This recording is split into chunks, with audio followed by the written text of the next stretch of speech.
Hello children, once again I welcome all of you to my YouTube channel. Today we will be discussing chapter number 6 of the supplementary reader class 10 CBSE, and the title of the chapter is The Making of a Scientist. My dear children, this chapter is basically an account of a curious child channelizing his curiosity to become a scientist. So before we discuss this chapter in detail, let us discuss about the writer, and it is written by Robert W. Peterson. Robert W. Peterson was born in the year 1925. Month is nowhere mentioned, so we know the year only. So he was born in the year 1925. He was an American newspaper writer, and after that he became a freelance writer also. And in the year 2006, on 11 February, he took his last breath. He died on 11 February 2006. So that was a short description about the writer, and now we will discuss this chapter in detail. So again I would tell you, The Making of a Scientist is basically, this chapter is about Richard Ebright. Okay, this chapter is about Richard Ebright, and it is actually the immense contribution of Richard Ebright which made the study of human cells possible. और अगर हम कहें तो Richard एब्राइट की वजह से ही जो आज हम जो ह्यूमन सेल्स के बारे में स्टडी करते हैं, ह्यूमन सेल्स के बारे में जितनी भी हमें इंफॉर्मेशन जो अवेलेबल हैं, उसमें बहुत हद तक जो कंट्रीब्यूशन है वो रिचर्ड एब्राइट का ही है, क्योंकि सही मायने में उन्होंने ही ये स्टडी किया था कि कैसे सेल्स जो हैं काम करते हैं लिविंग थिंग्स में, ह्यूमन बॉडी के अंदर. ठीक है, तो now we will discuss this chapter in detail. At the age of 22, a former Scout of the Year excited the scientific world with a new theory on how cells work. Richard H. Ebright and his college roommate explained the theory in an article in the Proceedings of the National Academy of Science. So basically at the age of 22, this Richard Ebright, and he was also he was also awarded with the Scout of the Year. As we all know, this NCC, Scout, ये सब school में कराया जाता है. NCC है, Scout है, तो he was very good at the Scout also. So उनको जो Scout of the Year का अवार्ड भी मिला था. और 22, at the age of 22, उन्होंने एक न्यू थ्योरी उन्होंने जो है इंट्रोड्यूस की कि कैसे सेल्स जो हैं वर्क करते हैं. ठीक है, सेल्स क्या होते हैं, आई थिंक आप लोग को पता होगा सेल्स क्या होते हैं. बेसिकली सेल्स जो होते हैं वो they provide structure for the body. जो हमारी बॉडी है, ह्यूमन बॉडी, उसको एक स्ट्रक्चर प्रोवाइड करते हैं ये सेल्स. और यही सेल्स क्या करते हैं, फूड से न्यूट्रिएंट्स लेते हैं और फिर उसको कन्वर्ट करते हैं, ठीक है, एनर्जी में, और फिर उसके बाद अलग अलग जो फंक्शंस होते हैं वो करते हैं. और ये बेसिकली सेल्स क्या करते हैं, एक प्रकार से ये बिल्डिंग ब्लॉक्स हैं हमारे लिविंग थिंग, हमारी ह्यूमन बॉडी के लिए. और हमारी जो ह्यूमन बॉडी है, it is composed of trillions of cells से बनी है हमारी ह्यूमन बॉडी. ठीक है, तो बेसिकली ये सेल्स कैसे काम करते हैं इसके ऊपर इन्होंने एक थ्योरी दी, वो भी 22 ईयर के एज में. ठीक है, और ये और इनके जो कॉलेज रूममेट थे, ये जिनके साथ अपना रूम शेयर करते थे, इन दोनों ने एक आर्टिकल लिखा, एक थ्योरी, इस थ्योरी पर एक आर्टिकल लिखा. और वो आर्टिकल कहाँ पर पब्लिश हुआ, proceedings of the national academy of science, एक ऐसी मैगजीन, ठीक है, जहाँ जो कि काफ़ी फेमस मैगजीन थी, proceedings of the national academy of science. उस मैगजीन में इनका आर्टिकल जो है पब्लिश हुआ. और वो आर्टिकल किस पर था, वो एक थ्योरी थी, वो बेसिकली कि सेल्स कैसे वर्क करते हैं. It was the first time this important scientific journal had ever published the work of college students. In sports, that would be like making the big leagues at the age of 15 and hitting a home run your first time at bat. For Richard Ebright, it was the first in a long string of achievements in science and other fields, and it all started with butterflies. Now this was the first time, ये जो magazine है proceedings of the national academy of science, इस magazine में इसके पहले जो बड़े बड़े साइंटिस्ट्स हुआ करते थे उनके आर्टिकल्स ही पब्लिश हुआ करते थे, और ये पहली बार था कि कॉलेज स्टूडेंट्स का आर्टिकल इसमें पब्लिश हुआ था। रिचर्ड एब्राइट और उनके जो रूममेट हैं, इन्होंने जो आर्टिकल लिखा था, जो थ्योरी लिखी थी बेसिकली कि हाउ सेल्स वर्क, उस पर उन्होंने जो है, तो वो पहली बार ऐसा हुआ था कि इस मैगजीन में जो है स्टूडेंट्स की लिखी हुई आर्टिकल पब्लिश की गई थी। And it was just like, और ये कुछ ऐसा था कैसे, in sports that would be like making the big league at the age of 15। ठीक है, ये कुछ इस प्रकार का था जैसे कि आप छोटी सी उम्र में ही एक बड़े से टीम में आपकी एंट्री हो गई, जैसे कि आप छोटी सी एज में जो है आप मुंबई इंडियंस आईपीएल खेलने के लिए आप सेलेक्ट हो गए, या फिर कोलकाता नाइट राइडर्स में आप सेलेक्ट हो गए, या कहीं और सेलेक्ट हो गए, तो that is that means big league. फिर क्या है, and hitting a home run your first time at bat. What does it mean, इसका मतलब है कि पहली बार आप क्रिकेट खेल रहे हैं और पहली बार में ही आपने जो है बॉल सीधा बाउंड्री के बाहर पहुंचा दिया। क्रिकेट में हम कहते हैं ना अ बिग सिक्स, तो ये बैट, यहाँ पे बेसबॉल की बात हो रही है, तो वहां पर ये होम रन वर्ड यूज किया जाता है। इसका मतलब यह है कि first time you are playing and पहली ही बॉल को आप जो है ग्राउंड के बाहर भेज दे रहे हो, ठीक है, that is called okay home run. तो ऐसा लग रहा था जैसे कि इन्होंने पहला अटेम्प्ट किया और पहले अटेम्प्ट में इन्होंने छक्का लगा दिया।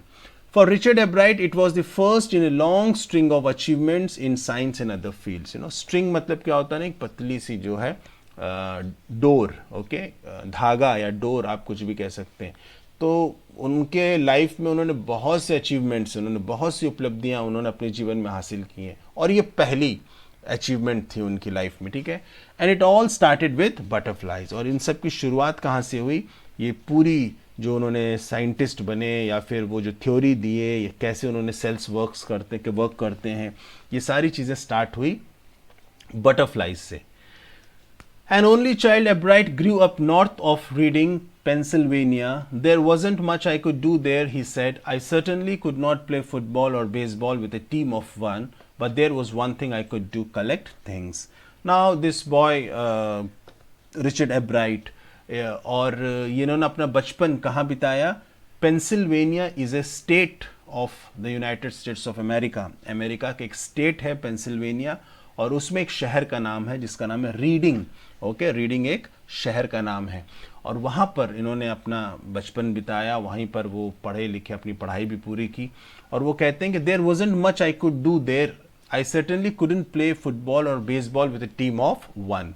तो वहाँ पर इनके फ्रेंड्स नहीं थे, आसपास इतने लोग नहीं थे जिनके साथ इनकी फ्रेंडशिप हो सके, और फुटबॉल और बेसबॉल खेलने के लिए कम से कम 2, 3, 4, 5 लोगों की ज़रूरत पड़ती है, और अकेले आप फुटबॉल या बेसबॉल खेल नहीं सकते। इसीलिए वो ये सारी जो गेम्स हैं या स्पोर्ट्स हैं वो नहीं खेलते थे। हाँ, एक काम वो करते थे, what was that, collect things, चीज़ों को इकट्ठा करना उनको बहुत पसंद था। So he did and did he ever, और वो उन्होंने किया और आज भी करते आ रहे हैं। Beginning in kindergarten, Ebright collected butterflies with the same determination that has marked all his activities. So उनकी kindergarten means KG, छोटे से ही उनकी आदत थी बटरफ्लाइज को कलेक्ट करने की, ठीक है।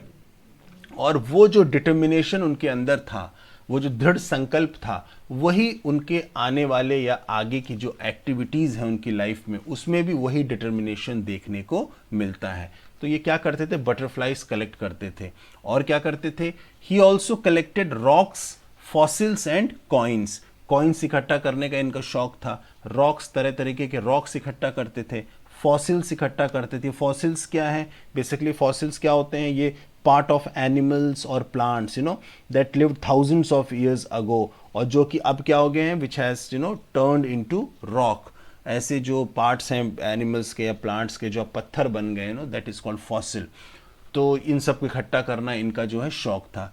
ही became an eager astronomer too, और साथ ही साथ एक एस्ट्रोनॉमर की तरह भी ये इनके अंदर एक्साइटमेंट था, तारों को देखना, प्लैनेट्स को देखना, sometimes star gazing all night, पूरी रात कई बार तो बस तारों को निहारते रहते थे, ये देखते रहते थे। गेजिंग मतलब निहारते रहना, बस देखते रहना। From the first, he had a driving curiosity along with a bright mind. See, this is the first requirement, that somebody who wants to achieve something should have.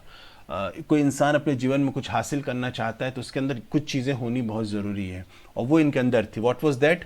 Driving curiosity. He had that. Driving curiosity means जिज्ञासा या किसी चीज़ को जानने की उत्सुकता कि ये क्या है, उसके बारे में जानकारी इकट्ठा करना. That is called driving curiosity along with a bright mind, and along with that bright mind, sharp mind. ठीक है, दिमाग से भी वो काफ़ी तेज थे.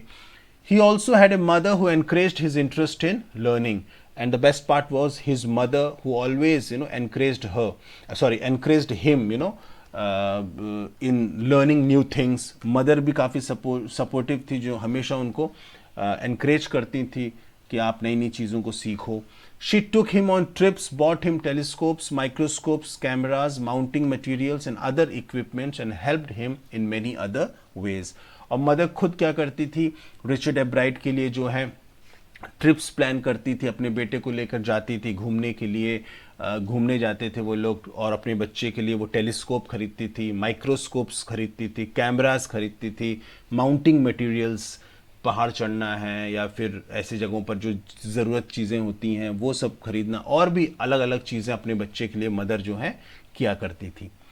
I was his only companion until he started school, his mother said. अब मदर कह रही हैं कि जब रिचर्ड एब्राइट जब तक स्कूल जाना शुरू नहीं किया तब तक उसका अगर कोई साथी था, कोई फ्रेंड था, तो वो मैं ही थी. After that I would bring home friends for him, but at night we just did things together. Now she is saying that, और जब वो स्कूल जाना शुरू किया तो मैं खुद क्या करती थी कि उसके लिए दोस्तों को लेकर आती थी कि आओ भैया चलो मेरे घर चलो, मेरे बेटे के साथ समय बिताओ. फ्रेंड्स को मैं बुलाती थी, अपने बेटे के फ्रेंड्स को अपने घर. But at night we just did things together. लेकिन जो रात का समय रहता था हम दोनों साथ में बैठ के बिताते थे.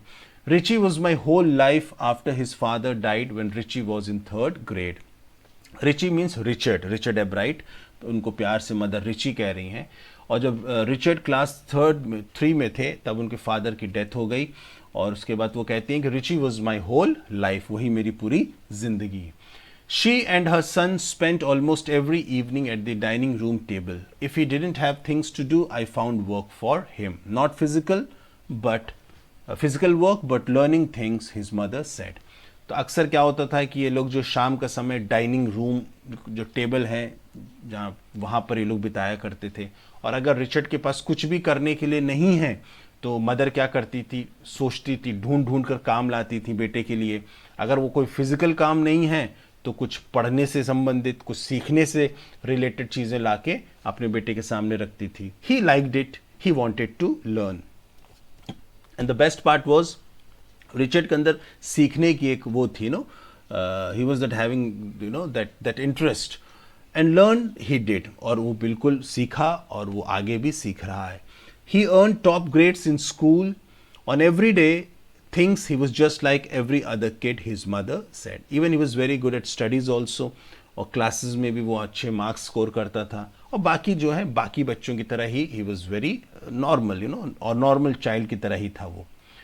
By the time he was in 2nd grade, Ebright had collected all 25 species of butterflies found around his hometown.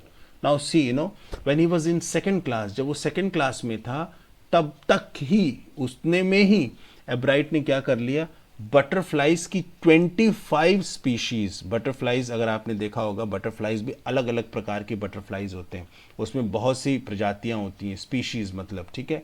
तो 25 अलग अलग स्पीशीज एब्राइट ने इकट्ठे कर लिए थे. और वो कहाँ से इकट्ठे किए, जो घर के आसपास उड़ा करते थे, different type of butterflies. Now in this box आप देख सकते हो स्पीशीज एंड सब स्पीशीज ऑफ बटरफ्लाइज. ये सब स्पीशीज हैं, सब स्पीशीज हैं. किसी के विंग्स अलग होते हैं, किसी की कलर अलग होता है, अलग अलग टाइप के सब बटरफ्लाइज होते हैं. उसका डिटेल यहाँ पर दिया हुआ है, ठीक है, ये आप यहाँ पर देख सकते हैं. That probably would have been the end of butterfly collecting, he said, but then my mother got me a children's book called The Travels of Monarch X. That book, which told how monarch butterflies migrate to Central America, opened the world of science to the eager young collector. Now, Richard Ebright कहते हैं कि शायद वहीं पर मेरी ये जो एक जो मेरी आदत थी या मेरा एक जो पैशन था कि बटरफ्लाइज कलेक्ट करने का, वो शायद वहीं पर ख़त्म हो जाता। मेरी ये जो हॉबी थी शायद ये वहीं पर ख़त्म हो जाती। लेकिन ऐसे समय पर जब मेरा इंटरेस्ट ख़त्म हो रहा था बटरफ्लाइज में से, उसी समय मेरी मदर ने मुझे एक बुक ला कर दिया, और बुक का नाम क्या था? The travels of monarch x. ठीक है, और ये बुक बटरफ्लाइज के ऊपर लिखा हुआ बुक था। और इस बुक में क्या बताया गया था? That book which told how monarch butterflies migrate to central America. और इस बुक में यह बताया गया था कि बटरफ्लाइज में एक मोनार्क बटरफ्लाई होता है, जैसे आप अपने स्क्रीन पर देख सकते हो। इस बटरफ्लाई को मोनार्क बटरफ्लाई कहा जाता है। तो उस किताब में यह लिखा गया था कि कैसे ये मोनार्क बटरफ्लाइज जो है सेंट्रल अमेरिका उड़ के जो है चले गए, जैसे कि काफ़ी लंबा सफ़र ये लोग तय करके गए थे। और वहाँ पर basically what happened, opened the world of science to the eager young collector. और वहाँ पर एक प्रकार से रिचर्ड एब्राइट को ये जो वर्ल्ड ऑफ साइंस, विज्ञान की दुनिया का जो है एक उनके सामने जो है एक दुनिया उनके सामने दिखने लगी, विज्ञान की दुनिया। और वहाँ से जो है एक नया मोड़ उनकी ज़िंदगी में आया। At the end of the book, readers were invited to help study butterfly migrations. They were asked to tag butterflies for research by Dr. Frederick A. Ughart of the University of Toronto, Canada. अब इस these lines you have to pay extra attention. In lines पर थोड़ा ज़्यादा ध्यान दीजिएगा, इसका मतलब क्या, सेंस समझ लीजिएगा। और उस बुक के एंड में जो है रीडर्स जो पढ़ने वाले हैं बुक, उनसे ये कहा गया कि आप भी इन बटरफ्लाइज की माइग्रेशन को आप स्टडी करिए कि बटरफ्लाई कैसे एक जगह से दूसरे जगह, कैसे वो हज़ारों किलोमीटर का सफ़र तय करके वो दूसरे जगह चले जा रहे हैं, इसके ऊपर आप लोग भी स्टडी करिए। तो एक काम बताया गया इन लोगों को करने के लिए, रीडर्स के लिए, ठीक है, जो बुक पढ़ रहे थे उनको एक काम बोला गया करने के लिए। और वो काम किसने बोला करने के लिए? डॉक्टर फेडरिक ए उघाट ने। वो कौन थे? वो बेसिकली प्रोफेसर थे यूनिवर्सिटी ऑफ टोरंटो कनाडा के। और उन्होंने क्या कहा? Tag butterflies. उन्होंने कहा टू टैग बटरफ्लाई। टैग का मतलब क्या होता है? कोई भी एक छोटा सा स्टिकर, ठीक है, बटरफ्लाई पर स्टिक कर देना, चिपका देना, है ना। ऑन योर स्क्रीन आप देख सकते हैं बटरफ्लाई पर एक स्टिकर चिपका हुआ है, कुछ इस प्रकार से बटरफ्लाई पर एक स्टिकर चिपका दीजिए, ठीक है। और उस स्टिकर के ऊपर क्या होगा? डिटेल्स लिखे होंगे कि बटरफ्लाई कहाँ पर मिला, ठीक है, कौन से एरिया में मिला। और उसके बाद उस बटरफ्लाई को छोड़ दीजिए। अब क्या होगा? जब वो बटरफ्लाई उड़ेगा, अपना उड़कर जाएगा, और मान लीजिए 50-100 किलोमीटर 150 किलोमीटर दूर जाकर किसी दूसरे आदमी को बटरफ्लाई दिखता है, तो बटरफ्लाई को वो आदमी जो है पकड़ेगा और उसको देखेगा कि उसके ऊपर जो स्टिकर लगा, जो टैग लगा हुआ है, उस पर क्या लिखा है। तो उस पर जो भी लिखा होगा, जिस जगह से उस बटरफ्लाई के ऊपर टैग लगाया गया है, तो उससे आइडिया लग जाएगा अच्छा कितने किलोमीटर का सफ़र ये बटरफ्लाई ने तय किया है। तो इसीलिए जो है फेडरिक ए उघाट ने ये एक रिक्वेस्ट किया था रीडर्स के साथ, रीडर्स से। Ebright's mother wrote to Dr. Ughart, and soon Ebright was attaching light adhesive tags to the wings of monarch. Now what happened? Ebright's जो मदर है उन्होंने उघाट को लेटर लिखा कि मेरा बेटा भी इंटरेस्टेड है बटरफ्लाइज में बहुत ज़्यादा। तो उन्होंने कहा कि बिल्कुल आप भी अपने बेटे को बोलिए कि इस तरह टैग लगाएं। और उसके बाद क्या हुआ? उसके बाद फिर Ebright was attaching light adhesive tags to the wings of monarch.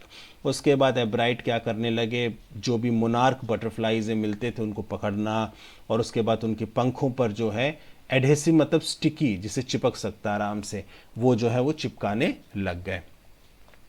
Anyone who found a tagged butterfly was asked to send the tag to Dr. Ughart. अब ये बोला गया कि भैया अगर आपको कोई भी ऐसा बटरफ्लाई मिलता है जिसके ऊपर पहले से टैग लगा हो, ठीक है, तो उस टैग को आप निकालिए। निकालने के बाद कहाँ भेजिए? डॉक्टर उघाट के पास भेजिए, और उसमें डिटेल्स भी दीजिए कहाँ पर मिला। तो इससे पता चल जाएगा कि इनकी जो जर्नी कैसी हो रही है, सफ़र कहाँ से कितना दूर का सफ़र तय कर रहे हैं। The butterfly collecting season around reading lasts 6 weeks in late summer. अब ये जो बटरफ्लाइज का जो सीज़न है, सबसे ज़्यादा भारी संख्या में बटरफ्लाई कब दिखने को मिलती हैं? लेट समर्स, जब समर ख़त्म होने वाला रहता है, उस दौरान जो 6 हफ्ते होते हैं आखिरी के 6 वीक्स, उस दौरान बहुत ज़्यादा तादाद में इस एरिया में, रीडिंग जो एरिया है, टाउन है, उसमें ये बटरफ्लाइज देखने को मिलती हैं. If you are going to chase them one by one, you won't catch very many. So अगर आप एक एक करके बटरफ्लाई को पकड़ने की कोशिश करोगे, एक एक करके बटरफ्लाई को, तो बहुत समय लग जाएगा और आप आसानी से बहुत ज़्यादा बटरफ्लाई के ऊपर टैग लगा भी नहीं पाएंगे क्योंकि समय बहुत लगेगा. So the next step for Ebright was to raise a flock of butterflies. तो एब्राइट ने सोचा क्यों ना मैं ऐसा करूं कि अपने घर में ही बटरफ्लाइज का एक झुंड जो है, अपने घर में ही जो है उनको मैं रेज करूं, अपने घर में ही बटरफ्लाई का झुंड जो मैं पालने लगूं. He would catch a female monarch, take her eggs and raise them in his basement through their life cycle from egg to caterpillar to pupa to adult butterfly. तो I mean you all know it very well, आप सब science पढ़ते हो, आपको पता ही है. वो क्या करते थे, वो फीमेल मोनार्क को पकड़ते थे, उसके एग्स को निकालते थे, फिर अपने घर के बेसमेंट में, बेसमेंट मतलब जो नीचे, घर के नीचे जो जगह है, वहाँ पर जो है पूरी लाइफ साइकिल जो होती है बटरफ्लाई की, उसको वहाँ पे पूरा जो है प्रॉपर वे में जो है वहाँ पर उसको वहाँ पर रेस करते थे. एग से कैटरपिलर, फिर कैटरपिलर से प्यूपा, प्यूपा से अडल्ट बटरफ्लाई. इस तरीके से वो क्या कर रहे थे, अपने बेसमेंट में ही जो है ढेर सारे जो बटरफ्लाइज वहाँ पे रेस कर रहे थे. Then he would tag the butterfly wings and let them go. और फिर जब बटरफ्लाई थोड़े बड़े हो जाते थे तो उसके विंग्स पर टैग लगा देते थे और छोड़ देते थे. For several years his basement was home two thousands of monarchs in different stages of development. So for several years, कई साल वो ये काम करते रहे अपने बेसमेंट में, और थाउजेंड्स ऑफ बटरफ्लाइज जो हैं, अलग अलग स्टेज के बटरफ्लाइज, कोई प्यूपा, कोई अडल्ट बटरफ्लाई के स्टेज पे, कोई कैटरपिलर है, इस तरीके से जो है उनके बेसमेंट में रहते थे. Eventually, I began to lose interest in tagging butterflies. It is a tedious and there is not much feedback, Ebright said. But slowly what happened, ये बहुत ही tedious work था. What do you mean by tedious? Tedious means very tiresome, कठिन, परिश्रम वाला काम था ये butterflies को पकड़ना, फिर टैग लगाना, इस सब चीज़ों को. और दूसरी बात क्या थी कि कोई अच्छा फीडबैक भी नहीं मिल पा रहा था, कहने का मतलब रिस्पॉन्स भी नहीं मिल पा रहा था. धीरे धीरे what was happening, Richard Ebright was losing interest, उनका इंटरेस्ट खत्म होने लगा इस काम में. In all the time I did it, he loved. Only 2 butterflies I had tagged were recaptured and that were not more than 75 miles from where I lived. और वो कहते हैं कि जितने भी बटरफ्लाइज के ऊपर मैंने टैग लगाया, उनमें से सिर्फ 2 ही ऐसे बटरफ्लाइज थे जिसको पकड़ा गया या कैप्चर किया गया, और वो भी मेरे घर से 75 माइल्स दूर. ठीक है, इतने बटरफ्लाइज में मैंने टैग लगाए, लेकिन मिला क्या, सिर्फ 2 ही बटरफ्लाई, और वो भी बहुत सैकड़ों किलोमीटर दूर नहीं, सिर्फ 75 miles away. Okay, so we will stop here, and today's explanation, will stop today's explanation, and in the next video we will discuss the rest of the chapter. I hope you have understood whatever we have discussed. फिर भी अगर कोई confusion है, you can ask me in the comment section and I'll respond to your queries. So that was all from this video, my dear children. Thank you, take care, and God bless you.